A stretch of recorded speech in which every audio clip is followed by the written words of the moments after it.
Hello everyone, today we will be discussing the content negotiation of international payment terms. Section 4. Payment terms.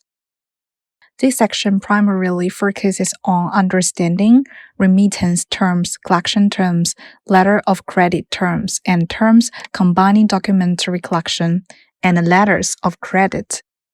Payment terms directly affect the immediate interests of both parties, making it one of the main conditions of a trade contract. Its content merely includes payment timing, location, amount, method, conditions. Different settlement methods involve different risks for both parties and different levels of credit, resulting in variations in the description of specific payment terms. Firstly, let's look at remittance terms. When importers and exporters choose remittance as a method of settlement, the payment terms in the sales contract should clearly specify the timing of the remittance, the amount, the method of remittance, the documents required by the seller. Next, we'll study collection terms. When importers and exporters choose the collection method for settlement, the payment terms in the sales contract should generally first specify that after the seller ships the goods, a bill of exchange is issued, along with other commercial documents to handle the collection, and then clearly stipulate the document delivery conditions and the payment period. That is, in the contract, a detailed verbal description of the selected collection method is provided. The specific collection methods primarily include documents against payment aside, documents against payment at a future date, and documents against acceptance. Under the collection settlement method, there is inevitably a document delivery issue, so the contract should clearly indicate the specific types and requirements of the documents that the seller needs to submit. Next, let's look at the letter of credit terms. When importers and exporters choose the letter of credit method for settlement, the payment terms in the sales contract should clearly specify the issuing bank, the time of issuance, the letter of credit payment period, the validity period and expiration location of the letter of credit, the method of negotiation, the required documents, the confirmation of the letter of credit application by the seller, the cost burden, and the applicable customs of the letter of credit, among other details. First, the issuing bank, since the creditworthiness and strength of the issuing bank directly affect whether the seller can smoothly receive payment after shipping the goods based on the documents. The contract usually stipulates that the issuing bank chosen by the buyer should be approved by the seller, meaning that the buyer should select an issuing bank that is acceptable to the seller. Second, the time of issuance. This refers to the time when the letter of credit is established.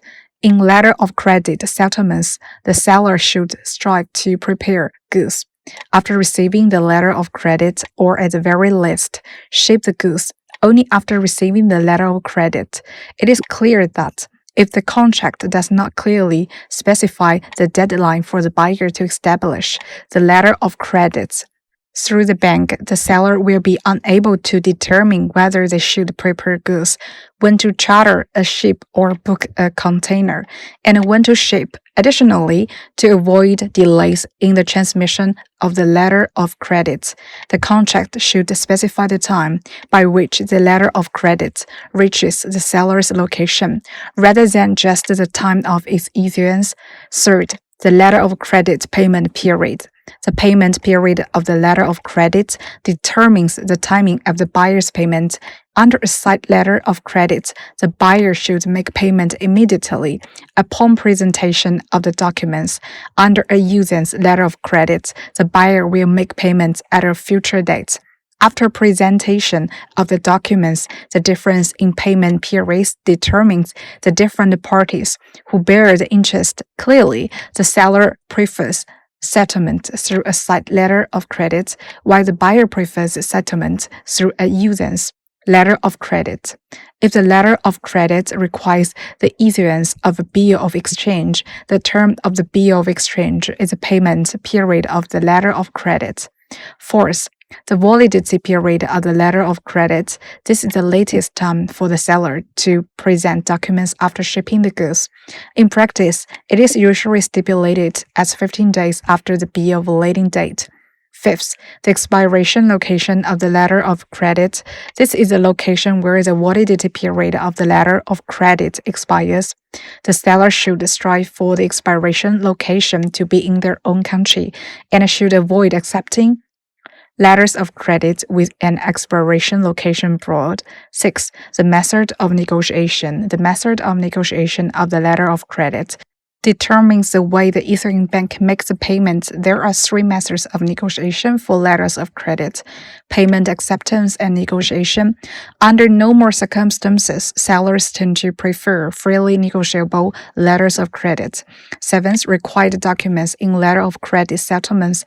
The issuing bank makes payment against the documents, and the seller receives payment against the documents.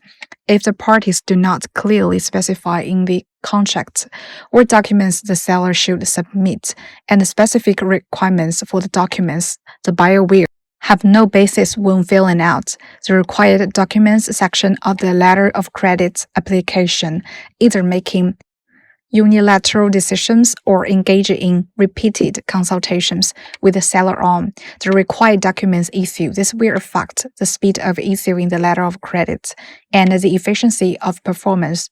8th, confirmation of the letter of credit application by the seller. After the letter of credit application is confirmed by the seller, it is then submitted to the issuing bank to establish the letter of credit. This can avoid the issue of the seller receiving the letter of credit and having to make repeated modifications to it. This not only saves time on modifying the letter of credit, but also saves the cost of modifying the letter of credit. 9th, cost burden. The applicant for the letter of credit should bear all the bank fees incurred from the establishment of the letter of credit until the completion of the settlement process. However, to save costs, buyers usually stipulate in the contract and the letter of credit bank fees outside the country where the issuing bank is located are to be borne by the beneficiary. 10th, applicable customs of the letter of credit. The contract should stipulate the customs of the letter of credit that the proposed letter of credit should adhere to in order to avoid disputes during the execution of the letter of credit. Finally, we study the terms combining documentary collection and letter of credit. When documentary collection and letter of credit are combined, the issuing bank is usually also the collecting bank. If the buyer fails to redeem the documents by promptly paying the full amount of the goods, the documents are held by the issuing bank to be dealt with according to the seller's instructions. Please complete the following post-class tasks. Alright, this concludes today's lesson. See you next time.